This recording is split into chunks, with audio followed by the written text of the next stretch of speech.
اتنے نمبر ہو گئے، اتنے نمبر ہو گئے، اتنے نمبر ہو گئے، وہ زیادہ نمبر پانے والا ایسے فرضی کھیلوں کے اندر ہی راضی اور خوش ہوتا ہے، اور جسے نمبر کم ملتے ہیں وہ پریشان ہوتا ہے، مایوس ہو جاتا ہے، اور کئی دفعہ وہ اس وجہ سے لڑنے بھی لگتا ہے۔ یہ ہماری کمزوری ہے، اور اللہ تعالیٰ کا فیصلہ ہے کہ آج عمل کا وقت ہے، حساب کا وقت نہیں آیا۔ جب حساب کا وقت ہوگا تو پھر عمل کی اجازت نہیں ہوگی، پھر حساب ہی ہوگا۔ بس یہ معمولی سی ایک بات ہے جس کی وجہ سے ہم کمزوری میں مبتلا ہو گئے اور نقد بنقد حالات پر زیادہ یقین کر کے بیٹھ گئے، جبکہ حقیقت کیا ہے؟ اللہ اکبر! جو اچھے اعمال ہیں، جنہیں معروف اور نیک اعمال کہا جاتا ہے، ان میں سے کوئی ایک عمل بھی، چاہے کوئی چھوٹا ہو، اس قابل نہیں کہ اس کو چھوڑا جائے۔ اسلام کا حصہ بننے والا کوئی عمل صالح ایسا نہیں جسے نظر انداز کیا جائے۔ خالق کائنات کا اعلان ہے، من یعمل مثقال ذرۃ خیرا یرہ۔ چاہے عمل کرنے والا کوئی بھی ہو، اس کا عمل چاہے کتنا چھوٹا ہی کیوں نہ ہو، وہ ضرور بضرور اس کے بہتر اثرات پائے گا۔ اور ایسے ہی یہ بھی فرمایا، وَمَن يَعْمَلْ مِثْقَالَ ذَرَّةٍ شَرًّا يَرَهُ، جن سے خالق کائنات نے روکا ہے، منع کیا ہے، ٹوکا ہے۔ پیغمبر علیہ السلام بتا کر گئے ہیں، علماء وارث بتا رہے ہیں، ان میں سے کوئی عمل ایسا نہیں جسے کرنا درست ہو اور اس کا نقصان نہ ہو۔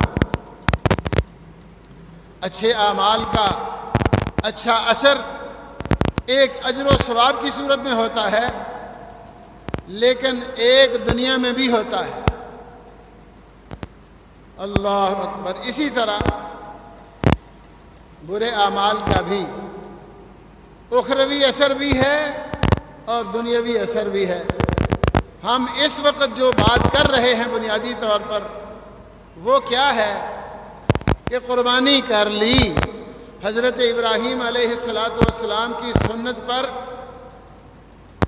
عمل پیرا ہوئے، لیکن کیا واقعتاً ابراہیم علیہ السلام کی سنت پر عمل کیا ہے یا کہ صرف جانور ذبح کیا ہے؟ اگر انسان سوچتے ہوئے کہ مالک ہونے کی وجہ سے میں نے اختیارات استعمال کیے اور جو میری ملکیت میں جانور تھا اس نے میرا حق کیسے تسلیم کیا، اس پر غور کرے تو پھر انسان کے لیے کچھ بھی کرنا اللہ کے حکم کے مطابق یہ قطعاً مشکل نہیں ہوتا۔ اللہ اکبر! پھر انسان کے لیے آسانی ہوتی ہے اور انسان راضی ہو کر، پسند کر کے، خوشی سے اللہ کی اطاعت کرتا ہے، اور اللہ تعالیٰ کی خوشی سے اطاعت کرنے والے ہی اللہ کی طرف سے محمد رسول اللہ صلی اللہ علیہ وسلم کے ذریعہ یا قرآن مجید کے ذریعہ بشارت پاتے ہیں، بشارت کے حقدار ہوتے ہیں۔ اور بشارت کے حقدار لوگوں کی فہرست آپ کے سامنے رکھی گئی ہے، جن میں 2 اوصاف بیان ہو گئے۔ اب تیسرا وصف اللہ پاک نے فرمایا، والمقیم الصلاۃ، مخبت یعنی خوشی سے اللہ اور اس کے رسول کی اطاعت کرنے والے، اللہ اور اس کے رسول اور کتاب اللہ سے بشارت پانے والے لوگوں کے تیسرے وصف میں جس بات کا ذکر ہے وہ ایمان کی بنیاد ہے نماز قائم کرنا۔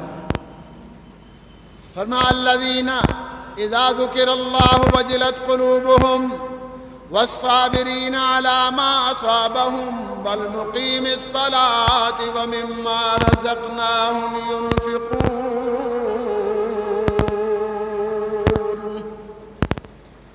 یہ پہلے دو اصحاب بیان ہوئے کہ جس وقت ان کے سامنے اللہ کا ذکر کیا جائے، اللہ کا نام لیا جائے، اللہ کی بات پیش کی جائے، اللہ کا حکم سنایا جائے تو وجلت قلوبہم، ان کے دل ڈرنے لگتے ہیں۔ کیا خیال ہے؟ کیا ایسا ہے؟ اللہ پاک کیا فرماتے ہیں؟ اللہ نزل احسن الحدیث کتابا متشابہا مثانی تقشعر منه جلود الذين يخشون ربهم ثم تلين جلودهم وقلوبهم إلى ذكر الله۔ وہ ہدایت جو نیکی کا حکم اور برائی سے بچنے کی تلقین پر مشتمل ہے، اللہ نے ایسی کتاب اتاری ہے جو سب سے اچھی کتاب۔ اللہ نزل احسن الحدیث کتاب متشابہہ۔ یہ کتاب اگرچہ ایک بڑی کتاب ہے لیکن یہ سب سے اچھی کتاب ہے، اور اسے جہاں سے بھی پڑھیں گے ایک دوسرے کے ساتھ ملتی ہوئی باتیں ہوں گی، لیکن اتنی سچی، اچھی، اتنی بنیادی اور حقیقت پر مبنی باتیں ہیں کہ اللہ پاک کیا فرماتے ہیں؟ اللہ اکبر، اللہ تقشعر منہ جلود الذین یخشون ربہم۔ جن لوگوں کے دل صاف ہیں، جن لوگوں میں اللہ پر ایمان ہے اور وہ اللہ کو ماننے والے ہیں، ان لوگوں کے دل پر ہی اس کا اثر نہیں ہوتا، بلکہ اس کتاب کو دیکھ کر، پڑھ کر، سمجھ کر ان پہ ایسے اثرات ظاہر ہوتے ہیں کہ ان کے جسم کے رونگٹے بھی کھڑے ہو جاتے ہیں۔ تقشعر منہ جلود الذین یخشون ربہم ثم تلین جلودہم وقلوبہم الی ذکر اللہ۔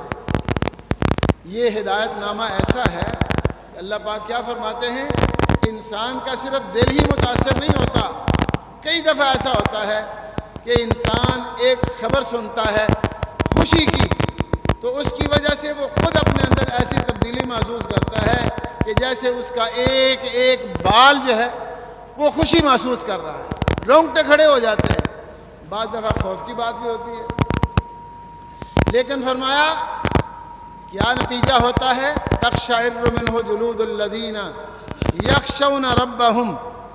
رب تعالیٰ سے ڈرنے والے لوگوں پر یہ اثرات ہوتے ہیں کہ ان کا ایک ایک بال، چھوٹے بال، تقشعر منہ جلود الذین یخشون ربہم، جسم کے اوپر بعض جگہیں ایسی ہیں جہاں بال نمایاں ہوتے ہیں، لیکن اللہ نے سارے جسم کی بات کی ہے جہاں بالکل معمولی اور چھوٹے چھوٹے باریک باریک بال ہوتے ہیں جنہیں رونگٹے کہا جاتا ہے۔ تو یہ اثر ظاہر ہوتا ہے ان پر، اچھے لوگوں پر۔ پھر ثم تلین جلودہم وقلوبہم الی ذکر اللہ۔ اللہ تعالیٰ کی کتاب اور اللہ کی نصیحت کو قبول کرنے کے لیے ایسے لوگوں کے صرف دل ہی نہیں بلکہ ان کے چمڑے بھی، ان کا بدن بھی۔ ثم تلین جلودہم وقلوبہم الی ذکر اللہ۔ صرف دل ہی نہیں، ان کے جسم بھی، ان کا بدن بھی، ان کا چمڑا بھی، چمڑے کے بال بھی اللہ کی نصیحت کی طرف جاتے ہیں۔ اللہ اکبر۔ اور اللہ پاک نے فرمایا ہے کہ آپ لوگوں پر اس کا اثر نہیں ہوتا تو یہ سمجھیں کہ ابھی دل صاف نہیں، ورنہ یہ قرآن تو پہاڑوں پر بھی اتارا جاتا تو ان کو بھی سمجھ آ جاتی کہ کیا کہا جا رہا ہے، لیکن ہمیں سمجھ نہیں آتی۔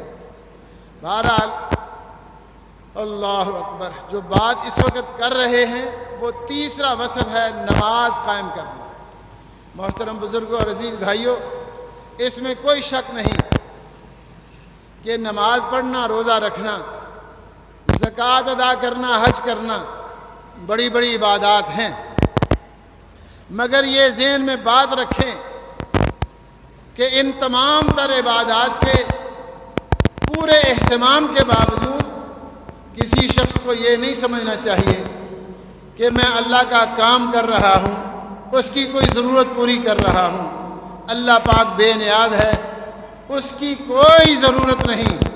اس نے بتا دیا ہے آپ میں سے پہلے پچھلے جن انسان سارے انتہائی متقی اور صالح بن جائیں، مجھے کچھ حاصل نہیں ہوتا، اور سارے ابلیس جیسے بے ایمان اور شیطان بن جائیں، میرا کچھ نقصان نہیں ہوتا۔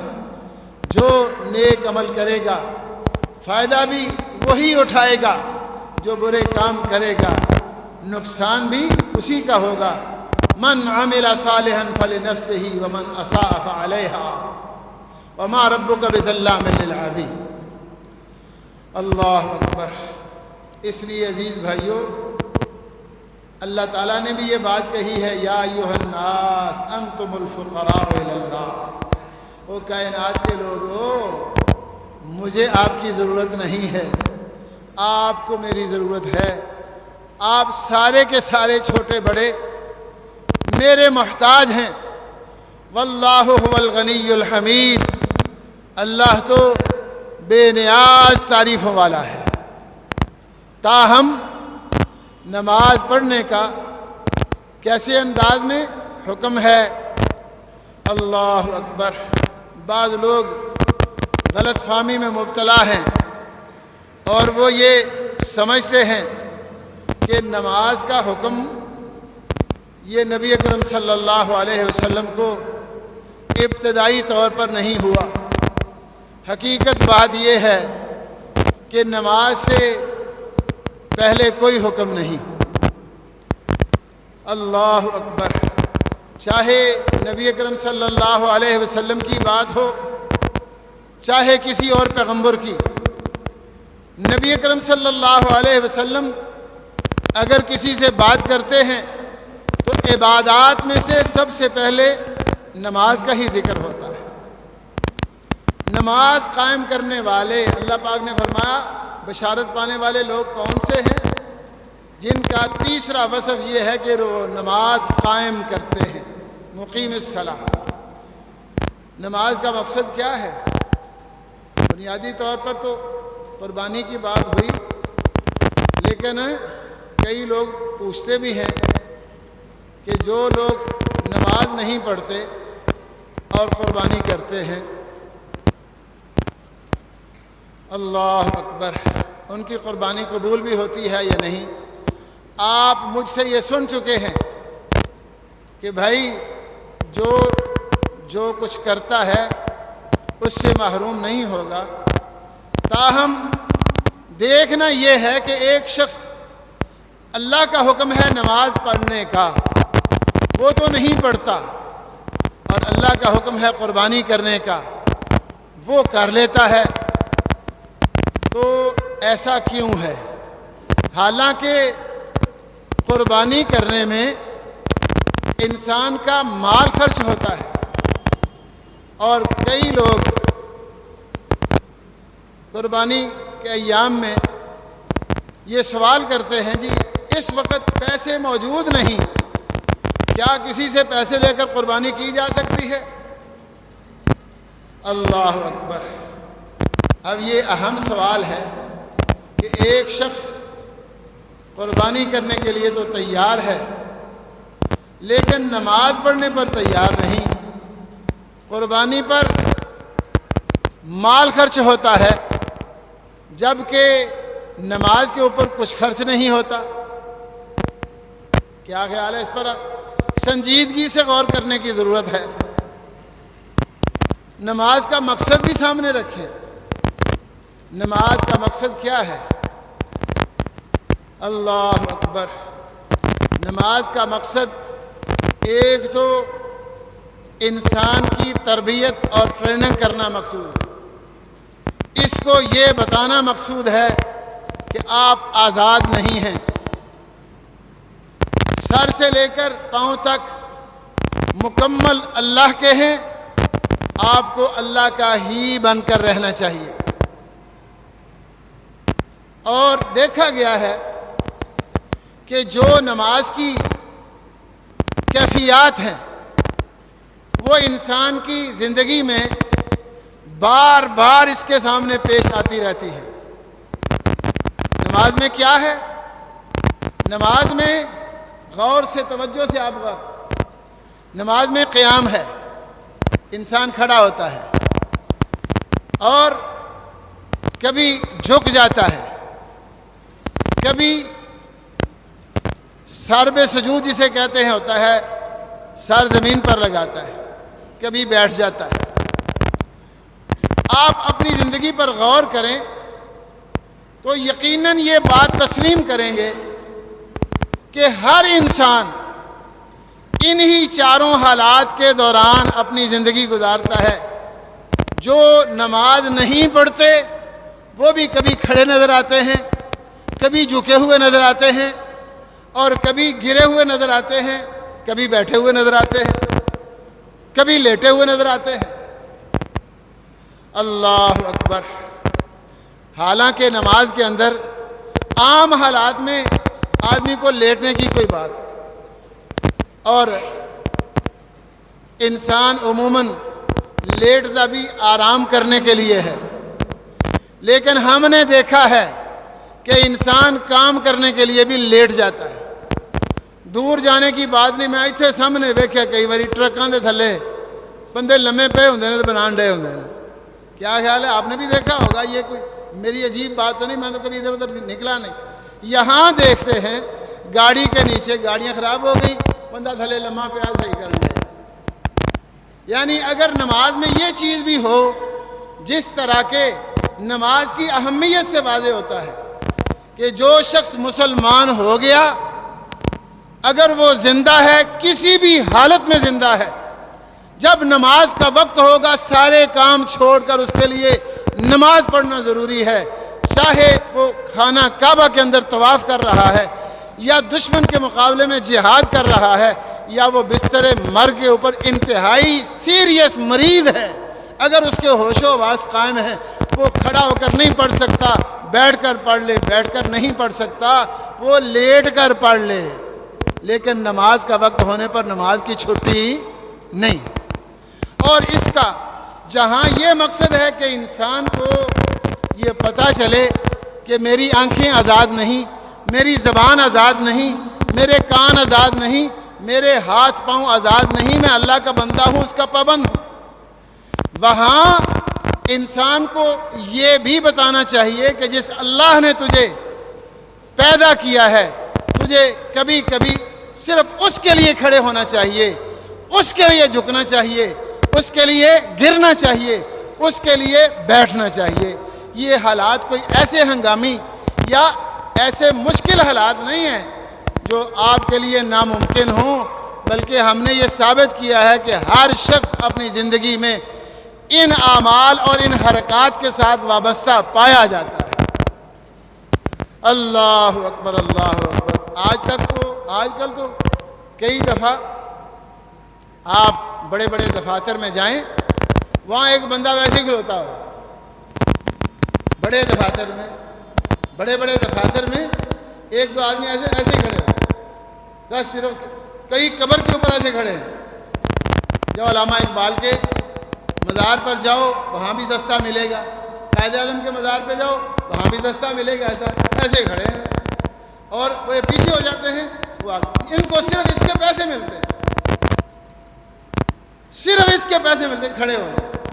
8 گھنٹے کھڑے ہیں، ایک چلا گیا، یا 6 گھنٹے کھڑے ہیں، ایک گروپ جاتا ہے، دوسرا آ جاتا ہے، دوسرا جاتا ہے، تیسرا آ جاتا ہے، چوتھا جاتا ہے۔ اب یہ کیوں کھڑے ہوتے ہیں؟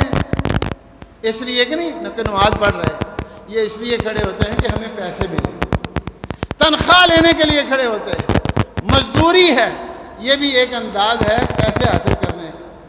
تو اللہ پاک فرماتے ہیں میں نے آپ کو اتنا کچھ دیا ہے، اتنا کچھ دیا ہے، اتنا کچھ دیا ہے، میں کہتا ہوں صرف یہ میری بات نہیں، آپ بھی اس حقیقت کو تسلیم کریں گے کہ ہم ان نعمتوں کو گن نہیں سکتے جو اللہ تعالیٰ نے ہمیں عطا فرمایا، پھر سب کچھ مفت عطا کیا ہے۔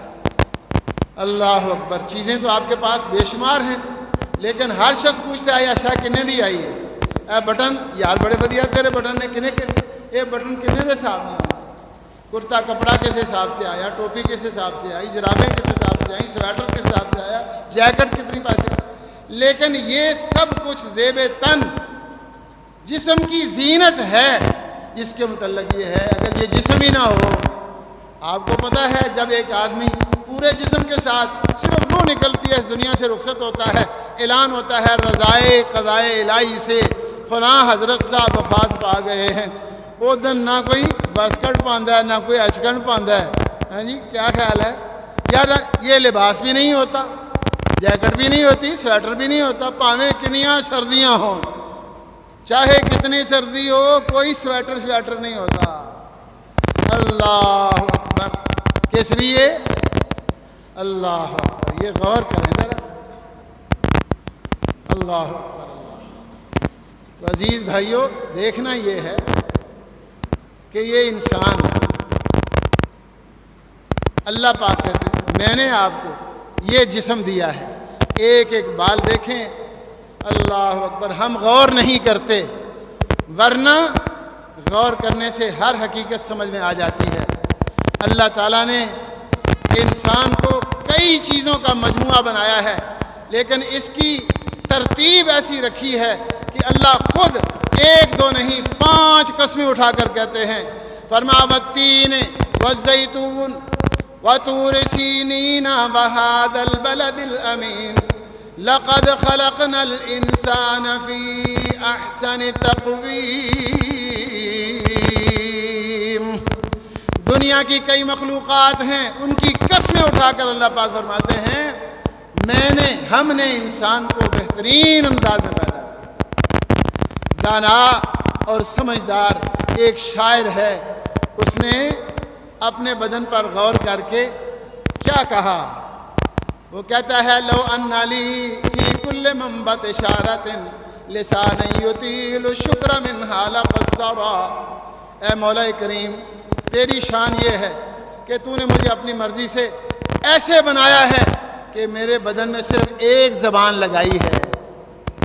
اگرچہ حرکت انسان کے بدن کے ہر عضو میں موجود ہے, ہاتھ پاؤں بھی ہلتے ہیں, لیکن ہاتھ سے انسان باتیں نہیں کر سکتا.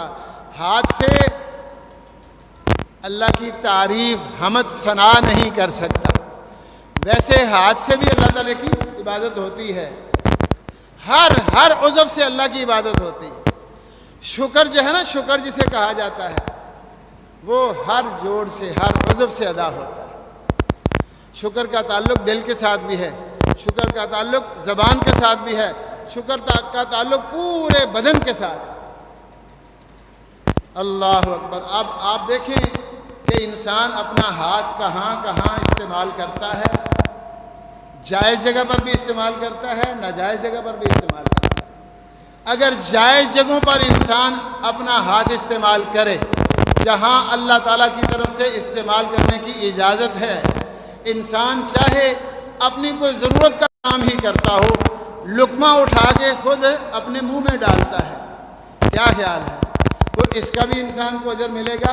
اپنی بیوی کو مہیا کرتا ہے, اس کو بھی اس کا بھی اجر ملے گا, اور یہ عبادت کے درجہ میں آتا ہے.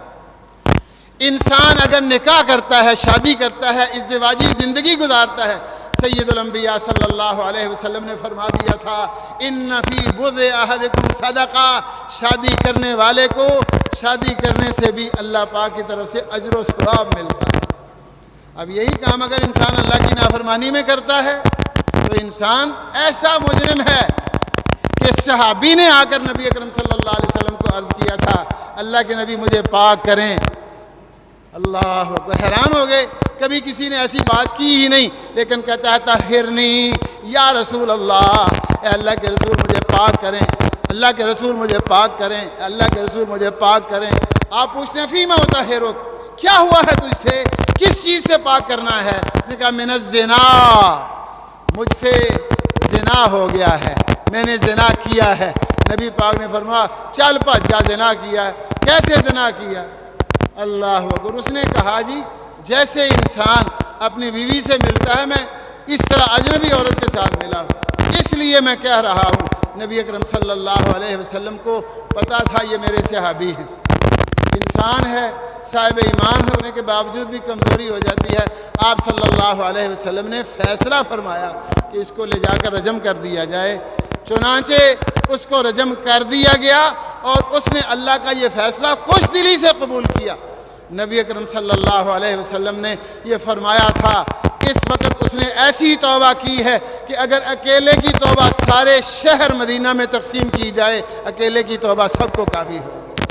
اور آپ نے بتایا تھا اس کی توبہ اللہ نے ایسے انداز میں قبول فرمائی ہے کہ وہ اس وقت جنت کی نہروں میں غوطے لگا رہا ہے، جنت کی نہروں میں غوطے لگا رہا ہے، خوشیاں اڑا رہا ہے۔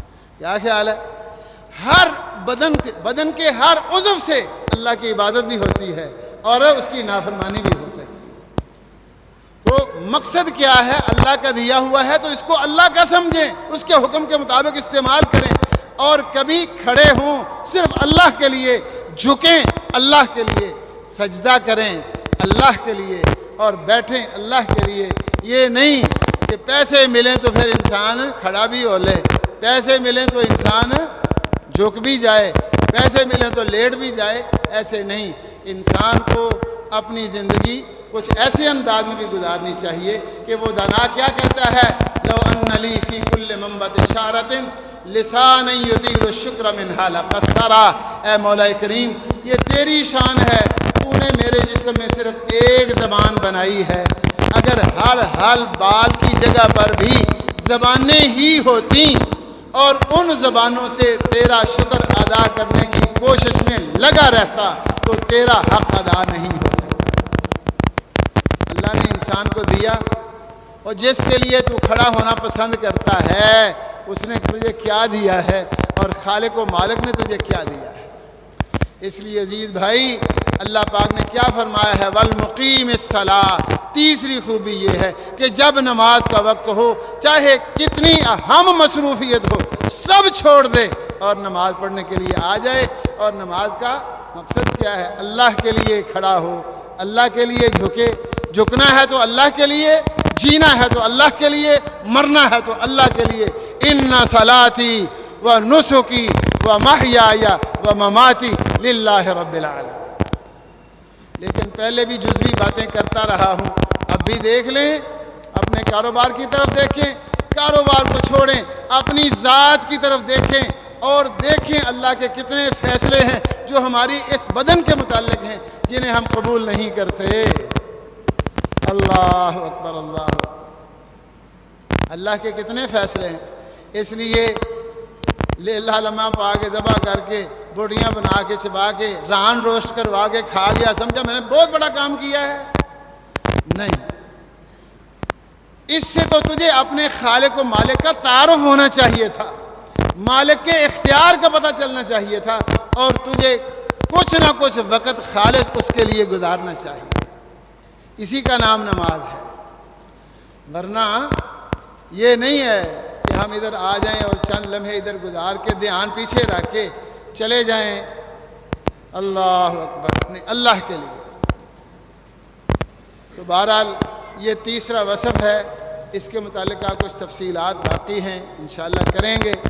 احکام تو پہلے بیان کیے تھے، لیکن اب یہ کہ انسان کو اپنی زندگی میں وقفے سے، اللہ اکبر، حضرت شاہ ولی اللہ بیان کرتے ہیں، اللہ نے نماز کا جو ٹائم ٹیبل دیا ہے نا، وہ بھی اللہ تعالیٰ کی طرف سے ہمارے ساتھ بڑی ہی محبت کا اظہار ہے۔